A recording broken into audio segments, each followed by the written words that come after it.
ഇന്നത്തെ കണക്കൊന്ന് പറഞ്ഞാട്ടെ. ഒരു ചെറിയ വാടക വീട്, ഉള്ളിലെ മുറികളെല്ലാം വൻ കളർഫുൾ ആണ്. ഓരോ മുറിക്കും ബെഡ്റൂം, ലിവിംഗ് റൂം എന്നൊക്കെ നമ്മൾ പറയുന്ന മട്ടിൽ പേരുകളുണ്ട്. ആ പേരുകൾ എന്താണെന്നല്ലേ? സ്വർഗം, ചാർലി, ടോക്സിക്, റൂഹനിവിട, അങ്ങനെ പോകുന്ന ഓരോ മുറികളുടെയും പേര്. ആ സ്വർഗം നമ്മൾ അറിഞ്ഞ സ്വർഗമല്ല കേട്ടോ.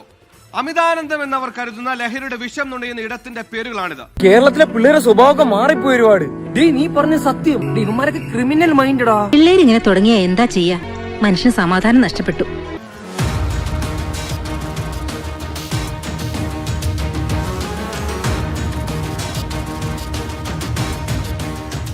അതെ, പുതിയ തലമുറ നല്ല രണ്ടടി കൊടുക്കുക. സ്വർഗം, ചാർലി, ബെർലിൻ, ചുവന്ന കണ്ണ്, വലിയ ചിരി, റൂഹിനിവിട, ടോക്സിക് തുടങ്ങിയ കോഡ് പേരുകളും ചിത്രങ്ങളും ഹൈടെക് ലഹരി കേന്ദ്രത്തിന്റെ പ്രത്യേകതകളാണ്. കുറ്റിപ്പുറം തങ്ങൾപ്പടി വാസുപടിയിലെ വാടക ക്വാർട്ടേഴ്സിലാണ് ലഹരി ഉപയോഗത്തിനും വിൽപ്പനയ്ക്കുമായി ആധുനിക സൗകര്യങ്ങളോടെ കേന്ദ്രം പ്രവർത്തിച്ചിരുന്നത്. വെള്ളിയാഴ്ച വാസുപടിയിൽ ഒരു അപകടമുണ്ടായി. അതിന് വഴിയൊരുക്കിയത് ലഹരി കേന്ദ്രത്തിൽ നിന്ന് പാഞ്ഞെത്തിയ ബൈക്കായിരുന്നു. നിരന്തരം അമിതവേഗത്തിൽ ഇവിടെ നിന്ന് ബൈക്കുകൾ രാപ്പകലില്ലാതെ പോകുന്നതും നാട്ടുകാരുടെ ശ്രദ്ധയിൽപ്പെട്ടതോടെ നാട്ടുകാർ അറിഞ്ഞിറങ്ങി.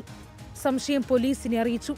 പോലീസിന്റെ പരിശോധനയിലാണ് വാടക വീട് ലഹരി കേന്ദ്രമായി മാറ്റിയതായി കണ്ടെത്തിയത്. ഈ കുരുക്കിന്ന് നീ രക്ഷപ്പെടുമെന്ന് തോന്നുന്നുണ്ടോ?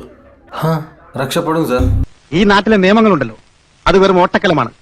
നീതി ചോർന്നു പോകാൻ പഴുതുകളിട്ടിരിക്കുന്ന ഓട്ടക്കലം. പോലീസിനെ കണ്ടതോടെ സ്ഥലത്തുണ്ടായിരുന്ന ഒരു യുവാവ് ഓടി രക്ഷപ്പെടുകയും ചെയ്തു.